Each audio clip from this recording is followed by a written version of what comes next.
What's going on, everybody? Eric Lindquist at Stokastic here on the Odd Chopper channel, coming to you with another edition of Lindy's Leans, Likes, Locks. Hit that like button, subscribe button, notification bell goes a long way for me on this video, goes a long way for you. That way you become a president of great content is going live here at our little neck of the YouTube woods. We've got too much to talk about. 15 games on a Friday, 15 on Friday for the people. Want to give you good information. Again, I feel like I've been giving you good information, not always the best plays over the course of the last week and a half, that is for sure. But the effort has been there. We ended up smashing some David Fry RBI locks the last couple days in the premium Discord, not on Thursday, obviously. That is the whole thing. We'll talk about that play and what you should be looking out for, because I think books are going to start adjusting to that. We got to be ahead of the curve on certain things, and David Fry, that was a good one. These are good things to be ahead on.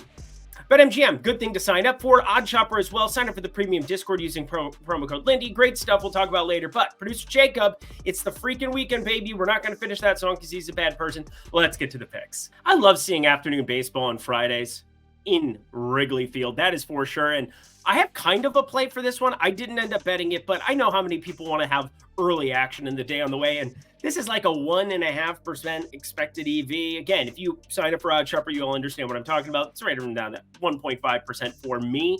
Again, I'm doing top down and bottom up betting. Make all the jokes you want about how that sounds. But anyway, we've got the Cincinnati Reds. We've got the Chicago Cubs. Didn't pull the trigger on this. I'm going to wait and see if there's any better line movement. Otherwise, I'm happy to pass. But if you're absolutely looking for a play, look at these pitchers getting absolutely annihilated potentially. Now, Javier Assad, he is the better of the two thus far. 227 expected batting average, 300 xWOBA. We backed him pretty successfully. Now the K rate, 22.4%. Up it goes. But Graham Ashcraft is not good. 45% hard hit. We're talking 434 expected slugging. But weather's pretty neutral here for Wrigley. 8 total, though. 8 on a key number. Again, 7, 9, 11, your most prevalently hit numbers in baseball. And why is that? It's a range of outcomes thing, friends. Because, well, baseball games, they land on that. 8's hard to land on if it's 4-4. You got to have the tie-breaking run, and you're going to hit overs on some of those. So you get that little extra boost if you're sitting at minus 110. And talking about, again, it's price and probability. I say it all the time. I've said it for years. I will continue to say it. So over 8, that is a lean/like. If you're absolutely looking for a play from this one, I think that makes the mark. Probably going to be off my card because I know how many props I end up betting over the course of the day.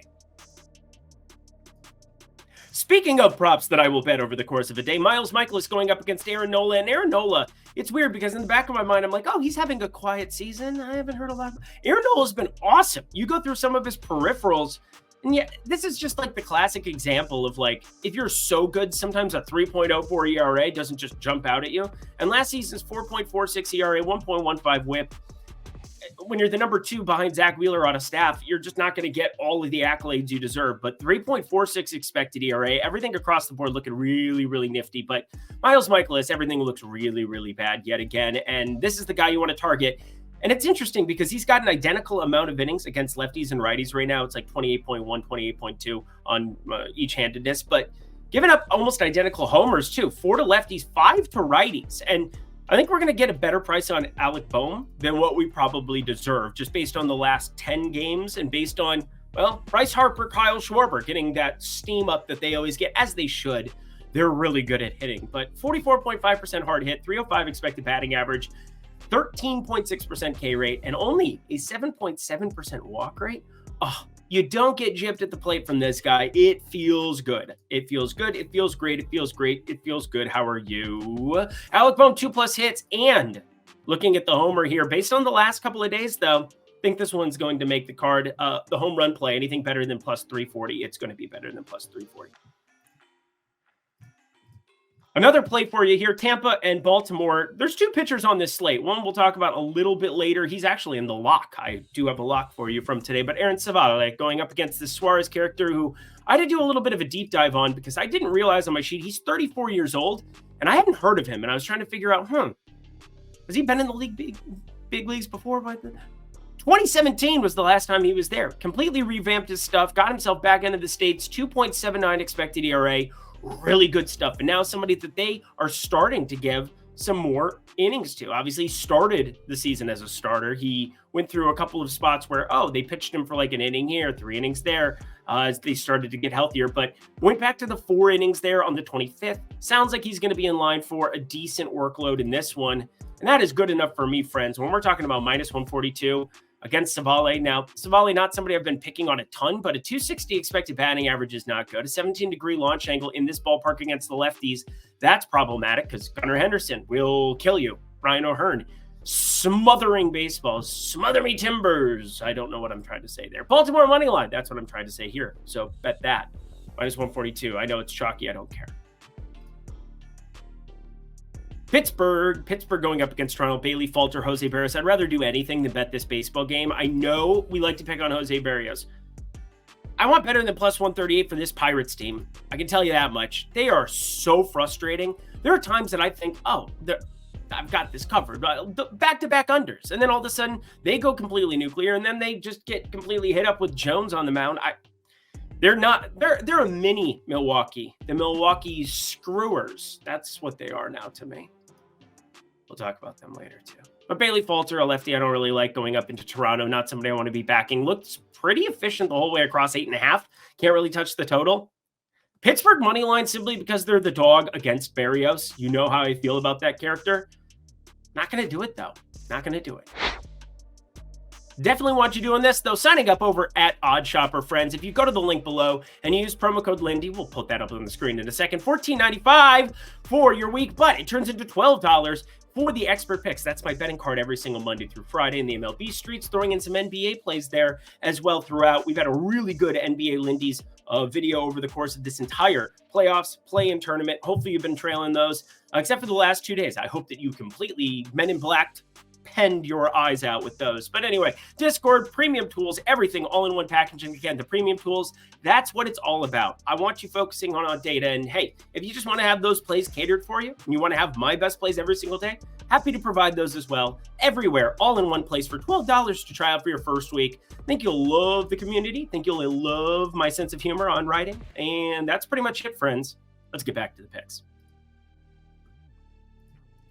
Arizona and New York with Jordan Montgomery going up against Luis Severino. And Severino, I just don't completely buy everything that we've seen from him. He's had some up and down seasons in the past, obviously when he was in a Yankee uniform, all over the place. But 346 expected slugging is really good, undeniably good there. And if you add that to any kind of strikeout stuff to come along for the ride at some point, he's only at 20.4% so far this season. I think we're going to be seeing better starts for him we're going to see him, better starts. But the 10.6% walk rate always freaks me out because I've just seen it too many times with Luis Severino. So call it gun shy, call it what you will. I'm just not going to be going crazy here. Now, the over a 7.5 is something that I did entertain. I could have probably called it a lean light because I'm going to be staring at it the whole way, hoping somehow, some way, give me even money on a 7.5 here. It's probably not going to happen. Let's be serious. But Arizona on the other side, Jordan Montgomery, there's enough in the Mets lineup despite their struggles that I want to be firing it up here. But I'm going to watch some bullpen usage here on Thursday as well. And I'll update you on this play if you ask me over at Eric Lindquist over on X. A lean that's probably going to be a light too from a batting prop perspective. Kenta Maeda, Tanner Houck. Tanner Houck, been one of the more revamped pitchers in all of baseball this season. Saw a couple of threads on X going through some of his pitch mix. I always look, if you're not on X / once upon a time called Twitter, I don't really know what you do on a day-to-day basis. I feel like I live there from time to time, whether it's looking up NBA news or just so much great free information. It's like Google, but with personality sometimes. That's the way I feel about it. But Kenta Maeda, he's somebody that we do want to be targeting so far. 32.8% hard hit is good, but 491 expected slugging, and the big thing for me, 10.3% barrel percentage along with an 18.6 degree launch angle. That's optimal for a lefty like our boy Rafael Devers. He's going to be, again, probably shorter odds than what I'm looking. I've got a break-even number of plus 330 for him. I think we're getting better than that here. The wind's still slightly blowing in, but Kenta Maeda giving up so much high, hard contact that it's hard to look past it. And plus, Wilyer Abreu has some pinch hit risk. If I got better than plus 580, he was going to be on the card here. I've seen some plus 600s on him recently, so I'll throw him out as a specialty as well. Didn't end up putting that on the graphic, so gotta be listening to me for once. That's interesting.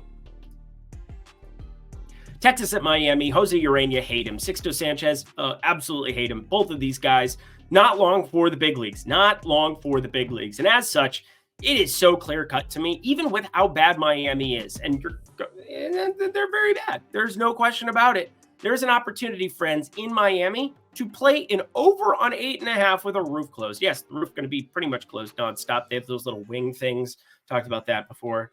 Never been to the ballpark, just been to Miami a couple of times. I like it. I liked it more when I was single. Over 8.5, friends. We like it. Yay. I love my wife. I also love BetMGM. Let's talk about them. Down at the link below, friends, first bet safety net up to $1,500. Get bonus bets if your first bet loses. Deposit $25, $50, $100, $150, $200, $250, $300, $350.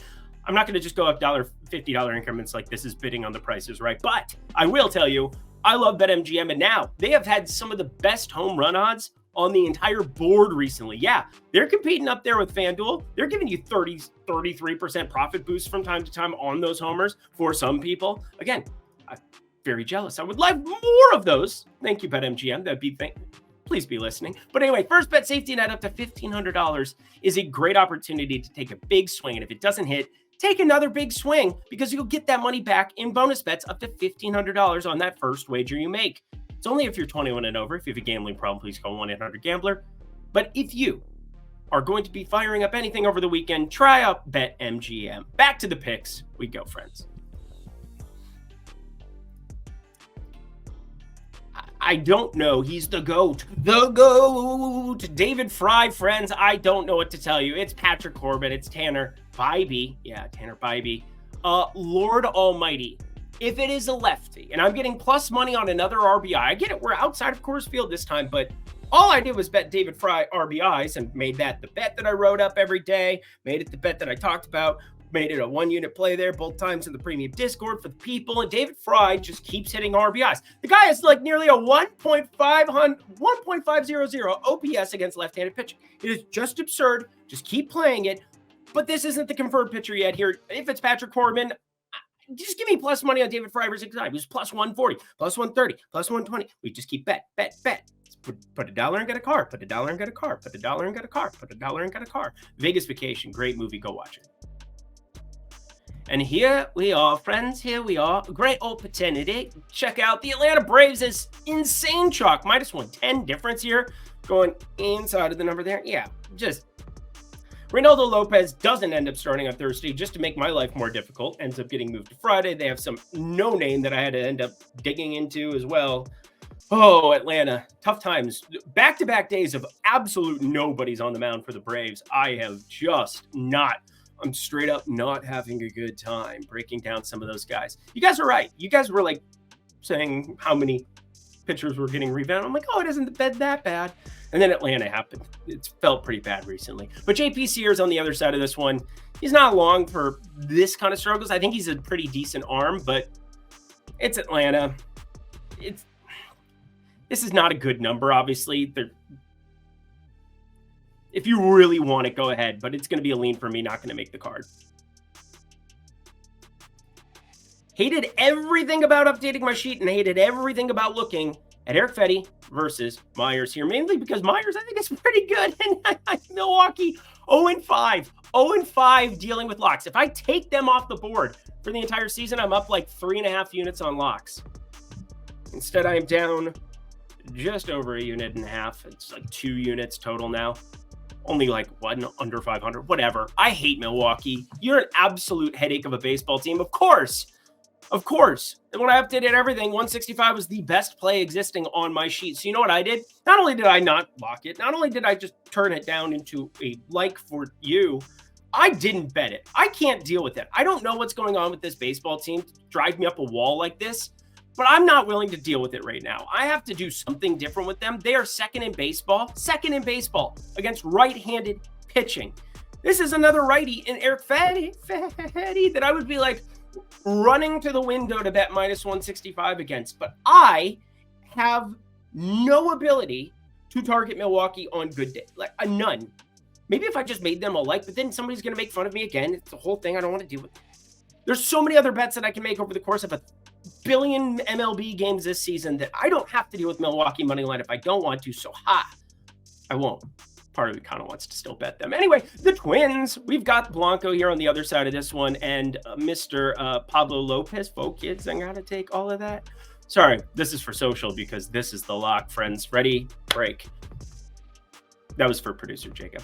Anyway, my Twins heading into Houston for this one. And Blanco, we've accumulated enough sample size. I didn't know what to think about the beginning of his season. We saw the no-hitter. We saw last season's 5.13 expected ERA. And, well, everything from camp, everything from spring training was saying that he is completely different. Okay, I'll see it when I believe it. Or I'll believe it when I see it. Is probably the right way of putting it.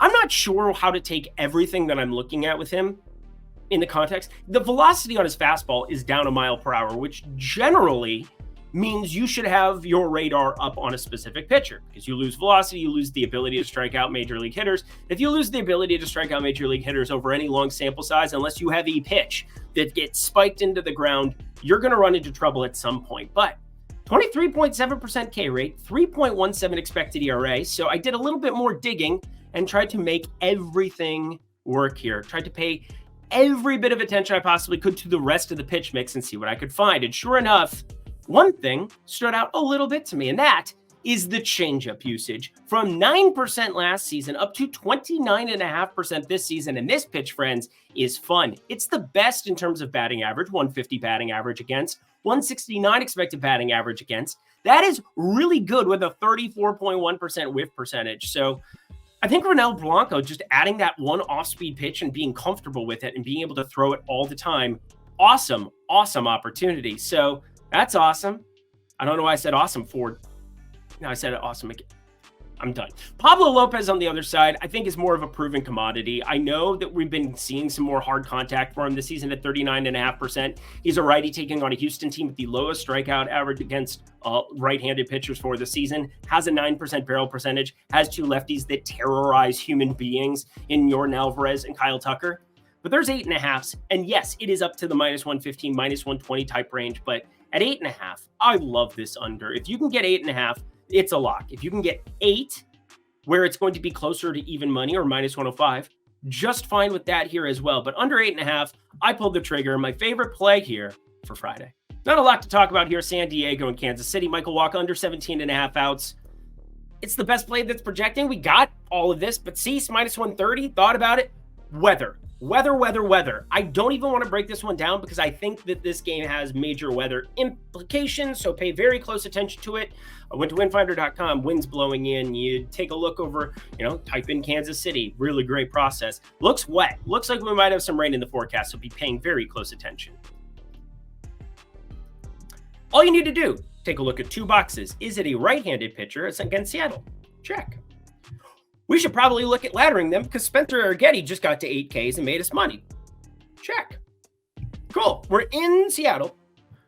Angels. And Soriano does have some interesting pitches. A pretty decent repertoire, if you ask me. So I love talking about my guy, Brian Wu, but not really a ton to mine up against Angels. The strikeout stuff's better. We're starting to see him work deeper into games. But Soriano, 45.4% hard hit, gets the Seattle bump. Again, run prevention. A hard hit won't affect him as much. So I like laddering him up to 7 as well. Good talk. Glad we had it. That was probably as easy as it gets. Colorado, massive dogs here going into LA. What, -290? 8.5 total? Good Lord almighty. Dakota Hudson, Walker Buehler. Buehler. Never done that. Probably never do it again. If you haven't seen the movie, you have to. Non-negotiable. But -146 on the run line. No, thank you. No. We're not going to do that. Walker Buehler still working himself into shape. Had some struggles there in Cincinnati. Gave up some long balls. Did some stuff there. So is what it is. But I think Will Smith is the one guy that you just want to take a look at. Starting to come alive. I said he would. Been betting a couple of him in the round robin department. But coming back into Dodger Stadium, good for homers, 521 expected slugging, 17.7 degree average launch angle. Anything better than +365 gets it on the card. It will be. And the Yankees in San Francisco with Marcus Stroman and Jordan Hicks. I don't know what it is about this last game. Everything projects out so efficiently here. Part of it is that the range of outcomes is reduced when you talk about 7.5 runs. And you have decent enough pitcher from a real-life perspective, although he doesn't strike out anybody. And Jordan Hicks, somebody who got lengthened out post-St. Louis, because St. Louis doesn't know how to handle pitchers. So that's good to know. Yeah, under 7.5, but just going to be a lean for me. I'm terrified I was trying to do anything against these Yankees. Oh my God, I got done in 20 minutes today? What happened? And that does it for another edition of Lindy's Leans, Likes, and Locks. You know what to do. Go to that comment section below. Let me know your favorite plays that exist on the board for this lovely Friday slate. Better week in store for sure next week. Hopefully we can end it on a high note here. Not too difficult. But producer Jacob, thank you per usual for all of your hard work. You do exist. He does exist. They do exist. But I'm going to get the heck up out of here. Until next time, friends, I'm Eric Lindquist. Best of luck in the MLB streets on Friday.